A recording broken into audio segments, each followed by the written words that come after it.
सम्पूर्ण कृषकहरूमा नमस्ते। आज भने हामी तपाईँ हाम्रो बगैँचामा माटोमा जरा खाने साथसाथै माटोबाट निस्किसकेपछि एउटा ब्याक्स खपटे बनेर स्याउका पात तथा फलहरू खाने किराको बारेमा चाहिँ केही कुराहरू बुझ्न गइरहेका छौँ। अब भने यस किराको जीवन चक्रको बारेमा केही कुराहरू बुझौँ।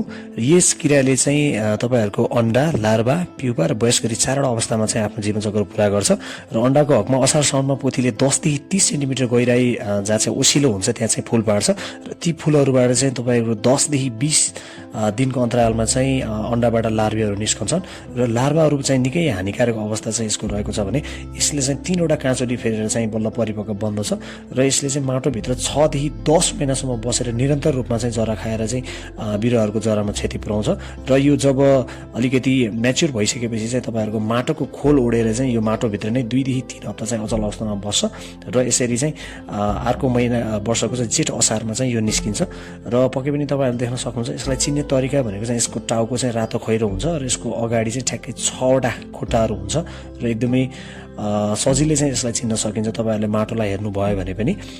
र यसले पुर्याउने क्षतिको कुरा गर्नुपर्दा यसले जरा र जराका साना साना जराहरू जसलाई हामी रुटियर भन्छौँ त्यसलाई चाहिँ खाएर नष्ट गर्छ र साथसाथै यसले चाहिँ आलु बाली मकै उखु लगायत 1000 प्रजातिभन्दा बढी बिरुवामा चाहिँ यसले क्षति पुर्याउँछ।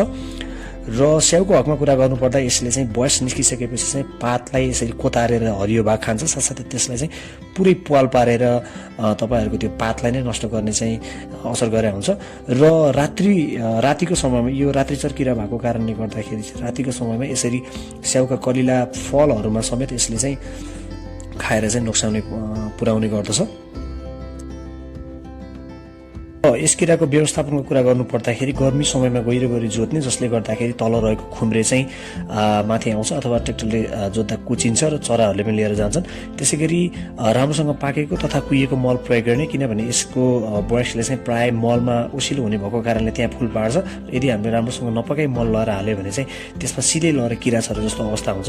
त्यसैगरी झार रहित अवस्था बनाउने, झारले गर्दा ओसिलोपना कायम गर्छ र जसले गर्दाखेरि बयसले चाहिँ ओसिलो ठाउँमा बढी फुल पार्ने भएको कारणले गर्दाखेरि झार पनि हटाउनुपर्छ।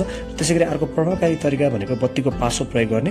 यसले चाहिँ बयसहरूलाई चाहिँ तान्छ र तल चाहिँ साबुन पानी अथवा मट्टितेल पानी राखी बत्तीमा आकर्षित भएका बयसहरू चाहिँ त्यसमा डुबेर चाहिँ मर्ने गर्छन् र यसलाई चाहिँ साँझ 7 देखि 9 बजेभित्रको अवधिमा चाहिँ प्रयोग गर्नुपर्छ र यसको लागि चाहिँ हामी लिड सामान्य एउटा बत्तीको पासो चाहिँ बनाएर अघि बढ्न सक्छौँ।